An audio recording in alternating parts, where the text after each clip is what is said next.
வணக்கம். நம்ம சேனலுக்கு தொடர்ந்து ஆதரவளித்துக் கொண்டிருக்கும் நல்ல உள்ளங்களுக்கு நன்றி. தொடர்ச்சியாக ஆதரவு கொடுங்க. இந்தியா டுடே இன்றைக்கி திராவிட மாடலை வெளுத்து விட்டதுன்னே சொல்லலாம். இன்றைக்கி முழுக்க முழுக்க அதை பற்றிய ஒரு ஸ்டோரி. விஜய் வீட்டை பாருங்கள், இந்த பக்கம் ஸ்டாலின் அவர்களுடைய வீட்டை பாருங்கள், கிரீன்வேஸ் ரோட்டை பாருங்கள் அப்படின்னு அவங்க சொன்னது. இன்னும் குறிப்பாக பார்த்தீங்கன்னா இந்த ரோடெல்லாம் எப்படி இருக்குதுன்னு சொல்லியிருக்காங்க. விஜய் இருக்கிற பகுதியில் தான் முதல்வருடைய மாப்பிள்ளை இருக்கார் அப்படிங்கிறத ஏன் சொல்ல மறந்துட்டாங்க. அங்கே பெரிய அளவுக்கான விஐபிக்கள் இருந்ததும் சமீபத்தில் சபரீசன் அவர்களுடைய அப்பா இறந்தது நமக்கு தெரியும். அந்த அந்த ஏரியாவில் கொஞ்சம் அது பாலவாக்கம் பக்கத்தில் இருக்குது, குண்டும் குழியுமாக இருக்கும். நைட்டோட நைட்டாக ரோடு, ஏன்னா முக்கியமான அங்கே வராங்க அப்படின்ட்டு நைட்டோட நைட்டாக ரோடு போட்டதையும் மக்கள் பார்த்து கொண்டு தான் இருக்கிறார்கள். உங்கள் பகுதியில் இருக்கக்கூடிய சாலை வசதிகளை பற்றி சொல்லுங்கள். குண்டும் குழியுமாக இருக்கிறது. நம்ம ஏன் இதை தொடர்ந்து பேசிகிட்டு இருக்கோம்னா, இந்த பிரச்சனை நீங்கள் நான் எல்லாருமே அன்றாடம் சந்தித்து கொண்டிருக்கக்கூடிய பிரச்சனை. அப்போ இந்தியா டுடே என்ன சொன்னது? ஏற்கனவே பஸ் ஸ்டாண்டு நிழற்குடை அமைக்கிறோம், பஸ் ஸ்டாண்டு அமைக்கிறோம் புதுசாக அப்படின்னு ஒரு 15 இடத்துல டெண்டர் விட்டுருக்காங்க. அதை போய் பார்த்தா அங்கே பஸ் ஸ்டாண்டே இருக்கிற பஸ் ஸ்டாண்டுக்கு எதுக்கு டெண்டர்? ஒன்று. இன்னும் குறிப்பாக பார்த்தீங்கன்னா இதை பற்றி வல்லுநர்கள் என்ன சொல்கிறாங்க, எங்கே தப்பு நடக்குது? உங்களுக்கும் தெரியும். இப்போ ரோடை சுரண்டிட்டு அதுக்கு மேலே ரோடை போடணும், ஆனால் அப்படி பண்ண மாட்டாங்க, மேலேயே ரோடு போடுறாங்க. இப்படி பலவிதமான குற்றச்சாட்டு. டிரான்ஸ்ஃபார்மர் ஹைட்டு கீழே ஆகிடுச்சு, தண்ணி டிரான்ஸ்ஃபார்மருக்கு போகுது, கரண்ட் கட் ஆகுது. இப்படி நமக்கே தெரிஞ்ச விஷயம் கூட இன்றைக்கி அரசாங்கத்துக்கு தெரியாமல் பல இடத்துல நடந்து கொண்டு இருக்கிறது. அநியாயமாக இப்படி பண்ணுறாங்களே, காசை வேஸ்ட் பண்ணுறாங்களே, இப்படி நமக்கு தெரியும். நம்ம வீட்டிலலாம் அப்படி பண்ணுவோமா? ஆனால் நடந்துட்டு இருக்குது. அதை பற்றி உங்கள் கமெண்ட்டில் சொல்லுங்கள். சரி, இந்தியா டுடே இன்றைக்கி சொல்லியிருக்கக்கூடிய முக்கியமான விஷயம் என்ன? சென்னை இனிமேல் இப்படித்தான் இருக்குமா? அப்புறம் நம்ம மற்ற ஊரும், இப்போ சென்னை மட்டும் இல்லை, எல்லா ஊருமே இந்த மாதிரி பிரச்சனை வந்துருச்சு. அப்போ இதை மாற்றியமைக்க முடியாதா? எப்போ கேட்டாலும் இல்லை அது ஏற்கனவே வடிவமைக்கப்பட்டதே, அது இதில் மாற்றம் செய்ய முடியாது அப்படின்னு சில ஆட்சியாளர்கள் சொல்கிறாங்களே. அதிமுக ஆட்சியில் தான் பிரச்சனைன்னு திமுக சொன்னிச்சு, திமுக வந்தோடனே அதிமுக சொல்லுது. அப்போ நடுநிலை மக்கள் இப்படியே தான் இருக்கணுமா? சென்னையின் மையப்பகுதியாக இருக்கக்கூடிய தேனாம்பேட்டை எல்டாம்ஸ் ரோடில் சிஎம் போகிற பாதை அங்கேயே அப்படி இருக்குது. ஏன்னா அவங்க போகிற காரு பல கோடி ரூபாய் காரு, அதில் ஒன்றும் அழுப்பே தெரியாதுங்க. ஆட்டோக்காரங்களெல்லாம் கேட்டால் ரொம்ப வருத்தப்படுவாங்க. 2 வீலரில் போகிறவங்க கஷ்டம். நிறைய இடத்துல குழி தோன்றதும் மூடலை. இப்படி கள ஆய்வு பண்ணி அவங்க பல விவரத்தை கொடுத்துருக்காங்க. அதை பற்றி தான் பேச போகிறோம். தொடர்ந்து உங்கள் பகுதியில் இன்றைக்கி ஸ்டாலின் அரசாங்கம் நாங்கள், ஏன்னா அண்ணாமலை சொல்கிறாரு 78,000 கோடி பணம் எங்கே, மலை கிராமங்களுக்கெல்லாம் பாதை இல்லை அப்படிங்கிறாரு. நீங்கள் பார்த்துட்டு நீங்கள் சொல்லுங்கள், மலை கிராமங்களுக்கு மட்டுமா பாதை இல்லை? இன்றைக்கி இருக்கக்கூடிய கிராமம் நகரம் எல்லா இடத்துலையும், மதுரை ஆகட்டும், திருச்சி ஆகட்டும், உசிலம்பட்டியிலேருந்து எல்லா ஊர்லேயும் நீங்கள் பார்த்துட்ருக்க உங்கள் ஊரில் எப்படி இருக்குங்கிறத கமெண்டில் சொல்லுங்கள். இன்றைக்கி இருக்கக்கூடிய சூழ்நிலையில் எப்படி இருக்கிறது? ஏன்னா அவங்க 4,000 கோடிக்கு நாங்கள் திட்டங்களை போட்டு சீரும் சிறப்புமாக பண்ணோம். நாங்கள் சீரும் சிறப்புமாக பண்ணதா இது? ஒரு பக்கம் இந்த செய்தி, இன்னொரு பக்கம் நெல் மூட்டையில் மணிலாம் நெல்கள்லாம் வளர்ந்து போச்சு. பழனிசாமி வராருன்னு அவசர அவசரமாக அதை மாற்றுறாங்க. உதயநிதி ஓடி ஓடி போய் பண்ணிகிட்டு இருக்காரு. இந்த ஓட்டம் வேகம் எல்லாம் முன்னாடியே நீங்கள் காட்டியிருக்க வேண்டும். இப்போ யாரை ஏமாற்ற போகிறீர்கள்ங்கிற மக்களுடைய கோபம் இருக்குது. இதுக்கும் திராவிட மாடல் சில பேர் கமெண்ட் போடுறத பார்த்தா வருத்தமாகுது. இந்த 200 ரூபா கொடுக்க வாங்குறதுக்காக எவ்வளவு உழைக்கிறாங்க பாருங்கள். உண்மையிலே அவங்களை உண்மையிலே பாராட்டணும். ஏன்னா இவ்வளோ சாலை வசதி பிரச்சனை, எல்லாம் பிரச்சனை. அதையும் தாண்டி எக்ஸ்பிரஸ் மாலில் இந்த டைமில் யார் இருந்தது, அது வேறு ஒரு பெரிய பிரச்சனை. இவ்வளோ பஞ்சாயத்து நடக்குது, முக்கியமான ஆள் எக்ஸ்பிரஸ் மாலில் என்ன பண்ணிகிட்டு இருந்தார், அது ஒரு பெரிய பிரச்சனையாக ஓடிட்டுருக்கிறது. எல்லாத்த பற்றியும் பார்க்க போகிறோம். இந்தியா டுடே சொன்ன விஷயம் என்ன? இந்தியா டுடேயில் இருக்கக்கூடிய ரிப்போர்ட்டர் ஒவ்வொரு ஏரியாவை போய் காட்டுறாங்க. அதில் விஜய் வீடை காட்டுறாங்க, அந்த ஏரியா நீலாங்கரை. இந்த பக்கம் கிரீன்வேஸ் சாலை உங்களுக்கு தெரியும், உதயநிதி ஸ்டாலின்லேருந்து எல்லா அமைச்சர்களும் இருக்கக்கூடிய இடம். இன்னொன்று செனட்டாபா ரோடில் நம்ம சித்தரஞ்சன் சாலை, சிஎம் இருக்கக்கூடிய ரோடு. இங்கெல்லாம் பாருங்கள் ரோடு எப்படி இருக்குது. இதுதான் சிங்கார சென்னை. இன்னொரு சென்னை இருக்குது. அந்த சென்னை என்ன அப்படின்னு சொல்கிறாங்கன்னா, பள்ளிக்கரணை, மேடவாக்கம், அயனாவரம், பாஷர்மேன்பேட்டு, ராயபுரம், எல்லாத்தையும் தாண்டி தேனாம்பேட்டை, நுங்கம்பாக்கம். நீங்கள் கேட்கலாம், நுங்கம்பாக்கம்லாம் நல்லா ஃபேமஸான ஏரியா வச்சா. தண்ணி புறநகரை பற்றி பேசலை, சென்னைக்குள்ளேயே இவ்வளவு இடர்பாடுகள். சரி, இந்த இடர்பாடுகள் வர்றதுக்கு என்ன காரணம்?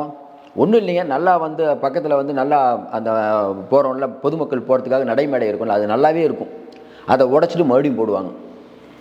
ரோடு நல்லா இருக்கும், அந்த ரோடை உடச்சிட்டு மறுபடியும் போடுறது. அதுக்கப்புறம் பார்த்தீங்கன்னா ஒரு கார்பரேஷனுக்குள்ளே ஒரு ஒரு எப்படி சொல்கிறது, இவங்க ஒரு காமெடி ஒன்று சொல்லுவாங்க தெரியும்ல. ஒருத்தர் அந்த இது நம்ம மின்சாரத்துக்காக இப்போ பழைய காலத்து படத்தில் கூட வரும். அதாவது பாதாள சாக்கடை தோண்டணுன்னு ஒருத்தர் தோண்டிடுவார், ஏதோ குழி நோண்டிடுவார். அந்த சாக்கடை இது போடணும்ல, அது பேர் என்னது, நம்ம அந்த குழாய் போடணும்ல, அவர் அடுத்த நாள் லீவ் எடுத்துருவார். அதுக்கு அடுத்த நாள் வரக்கூடிய அந்த மண்ணை மூடுறவர் மூட்டு போயிடுவார். ஏன்னா அவருடைய நாள் அவ்வளோதான். இப்படி பல விஷயங்கள் நடந்து கொண்டு இருக்கிறது. இப்போ என்ன சொல்கிறாங்க, இந்த டிரான்ஸ்ஃபார்மர் அப்படிங்கிறது வந்து இப்போ ரோடை பெருசாக டிரான்ஸ்ஃபார்மர் சின்னதாகிடுச்சு. அப்போ தண்ணி பெஞ்சதுன்னா டிரான்ஸ்ஃபார்மரில் கூட்டுது, கரண்ட் கட் ஆகிரும். அப்போ டிரான்ஸ்ஃபார்மரை உயர்த்துறாங்க. இதில் என்ன பிரச்சனைனா, பெரிய வாகனங்கள்லாம் வரும்போது மேலே வந்து அந்த ஒயர்லாம் தட்டுப்படுது. இது ஒரு பெரிய பிரச்சனை. சில பேர் இப்போ ஒயர் அழுத்தி விட்டு போயிடுறாங்க, விபத்துகள் நடக்குது. இது ஒரு பெரிய பிரச்சனையாக போயிட்டு. இன்னொரு பக்கம் பார்த்திங்கன்னா, ஏற்கனவே நம்ம சொன்ன மாதிரி பல இடங்களில் இன்றைக்கி வந்து தண்ணி தேங்கிறதுனால மின்கசிவு ஏற்படுது. இந்த மின்கசிவை சரி செய்யக்கூடிய அளவுக்கு இன்றைக்கி மின்வாரிய ஊழியர்கள் அங்கேயும் பற்றாக்குறை. மின்வாரிய ஊழியர்கள் பற்றாக்குறை, அவர்களுக்கு சரியான இது இல்லை. அதனால் அவங்க ஒரு ஒப்பந்த தொழிலாளர்கள், இவ்வளோ பிரச்சனைகள் இங்கே ஓடிட்டுருக்கு. இன்னொரு பக்கம் பெருநகர கார்ப்பரேஷனில் இருக்கக்கூடிய பேருந்துகளுடைய தரம். இப்போ பேருந்துகளுடைய தரம் அப்படிங்கிறத பேசுகிறதுக்கு முன்னாடி ஓட்டுநர் நடத்துனர் பட்ட பாடு. நீங்கள் ஓட்டுநர் நடத்துனரை கேட்டிங்கன்னா தெரியும். சென்னையில் மற்ற எந்த ஊரில் ஓட்டுங்க, சென்னைனா முக்கியம். எல்லாம் குண்டும் குழியுமான சாரணம். ஒரு பக்கம் மெட்ரோ வர அந்த குறுகியான ரோட்டில் அவங்க எடுத்துகிட்டு போய் கொண்டு வந்து சேர்க்கறதுக்குள்ளே அவ்வளோ பாடுபடுவாங்க. ஆனால் போக்குவரத்து தொழிலாளர்களுக்கு நிம்மதி இல்லை.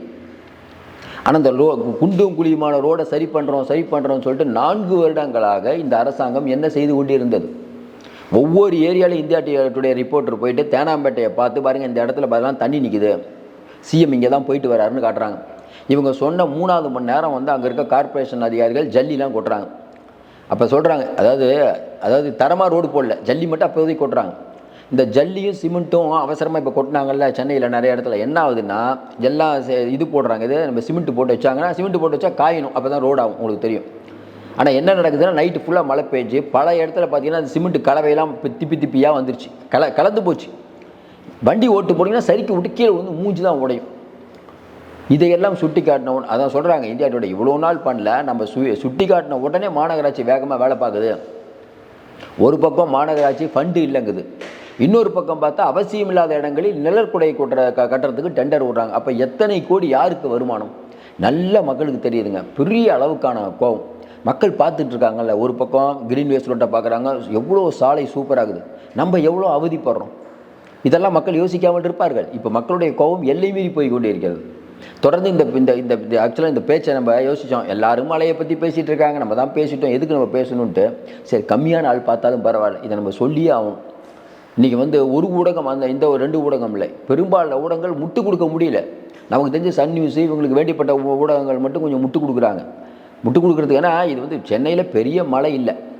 இந்த நேரத்தில் வந்து பேரிடர் மேலாண்மை துறை அமைச்சர் வந்து கே.சார் ராமச்சந்திரன் எதுலேயுமே காணும். ஆய்வு கூட்டத்துலேயும் கலந்துக்கல. திடீர்னு பார்த்தா இல்லை அவர் வந்து எக்ஸ்பிரஸ் அவென்யூவில் சினிமா பார்த்துட்டு இருந்தாருன்னு ஒரு தகவல் வருது. சரி, நம்ம சொல்ல நம்ம ஈஸியாக நம்ம ஏன்னா இது வந்து மினிஸ்டர் பார்த்துருக்கணும், அவர் சினிமா பார்க்குறாரு, அதெல்லாம் தாண்டி உண்மையோ பொய்யோ, ஆனாலும் மினிஸ்டர் வேகமாக இருக்கணும். ஏற்கனவே உங்களுக்கு தெரியும், சாத்தனூர் டேம் திறந்து விடும்போது துரைமுருகன் சொன்ன வார்த்தை. இப்படி பல பேர் இன்னொரு பக்கம் செல்லுப்படுத்தி என்ன கேட்காம ஏன் திறந்து விட்டீங்க, ஒரு அயோக்கியம் இருக்கான்னு அவர் பேசுறது. அப்போ இந்த கவர்மெண்ட் அப்படிங்கிறது எப்படி செயல்படுது? முதல்வர் ஒன்று நினைக்கிறாரு, அது செயலாக்கமாக மாட்டேது. ஒரு பக்கம் உதயநிதி அவர் பக்கம் ஒன்று பேசுறது, இன்னொரு பக்கம் முத்துசாமி அவர் ஒன்று பேசுறது, கூட்டணி கட்சிகள் அது ஒன்று பேசுறது. திமுகவுக்கு நான் முட்டு கொடுக்குறேன்னு திரும்ப சொல்கிறாரு. மக்கள்லாம் கேட்குறாங்க, திமுக முட்டு கொடுக்குறது ஊருக்கே தெரியுமே, இதுன்னு மறுபடியும் எதுக்கு சர்ச்சையை கிளப்புறாரு இவர்? திருமாவருடைய பேச்சை பற்றி உங்கள் கமெண்ட்டையும் நீங்கள் சொல்லுங்கள். இன்னொரு பக்கம் பார்த்தா பாலிமர் திருமாவருடைய முன்பு என்ன பேசினார், இப்போ என்ன பேசினார், பெண்களை பற்றி அது வேற வெளுத்து விட்டுட்ருக்காங்க, அது ஒரு பக்கம் ஓடிட்டு இருக்குது. அப்போ இந்த அரசாங்கம்ங்கிறதுக்கு நல்ல பேர் எடுக்கக்கூடிய வாய்ப்பே இல்லை. கடைசி 6 மாதத்தில் தான் நல்ல பேர் எடுப்பாங்க. ஆனால் திமுக அரசாங்கம் தொடர்ந்து கெட்ட பேர் எடுத்து இப்போ ரொம்ப கெட்ட பேர் ஆயிடுச்சு. இப்போ இது வந்து சமாளிக்க முடியல, ஏன்னா நிதி இல்லை. நீங்கள் கேட்கலாம், நிதி இல்லைன்னா வரக்கூடிய நிதி எங்கே போச்சு? அண்ணாமலை கேட்குறாருல 78,000 கோடி வந்துச்சு, எங்கெங்கே போச்சு அந்த 78,000 கோடி? வெள்ளை அறிக்கை வெளியிடுங்கிறார், வெளியிட வேண்டியதானே? பழனிசாமி அவர்கள் ஆட்சி முடிஞ்ச உடனே நம்ம பிடிஆர் அவர்கள் வெள்ளை அறிக்கை வெளியிட்டார்ல, இப்போ நீங்கள் வெள்ளை அறிக்கை வெளியிடுங்க, அதையும் வெளியிட மாட்டீங்க. ஏன்டா கேட்டால் பாஸ்கான் நிறுவனம் அத்தனை கோடி முதலீடு பண்ணுதுன்னு சொல்லி அதுவும் மொக்கே ஆகிடுச்சு. நீங்கள் அமைச்சர்கள்லாம் யாரை வச்சுருக்கீங்க? நல்லா யோசிச்சு பாருங்கள். திமுக மட்டும் பவரை விட்டு போகட்டும், இந்த அமைச்சர்களுடைய செயல்பாடை பாருங்கள். நாங்கள் அப்போவே சொன்னோம், ஸ்டாலின் குடும்பம் தான் காரணம். எவ்வளோ பேர் பேச போகிறாங்க பாருங்கள், எழுதி வைத்துக் கொள்ளுங்கள். அது நடக்கும்னு நினைக்கிறீங்கன்னா நீங்கள் கமெண்ட் போடுங்க. ஏற்கனவே நம்ம சொல்லிகிட்டு இருக்கோம், இன்றைக்கி இருக்கக்கூடிய சூழ்நிலையில் உங்களுடைய எண்ணங்கள் என்னன்னு நமக்கு தெரியணும். எல்லாத்தையும் தாண்டி இன்றைக்கி இவ்வளோ பிரச்சனை நடந்துகிட்டு இருக்கும்போது எல்லாமே சூப்பராக நடந்துகிட்டு இருக்குது அப்படின்னு சிஎம் நினைக்கிறாரு.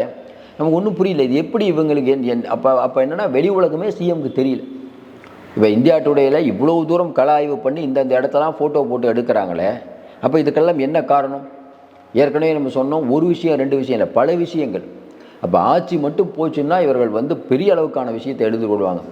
ஏன் நம்ம சொல்கிறோம்னா, இன்றைக்கி வந்து ஒரு பருவமழை வருது அப்படிங்கும்போது, பருவமழை கரெக்டாக நமக்கு தெரியும் எப்போ வரும்னு. தீபாவளிக்கு வரும், இந்த நம்ம இது அடுத்தது உடனே வரும், அதுக்கு வரும், இதுக்கப்புறம் வந்துக்கிட்டே இருக்கும், டிசம்பர் வரைக்கும் வரும்.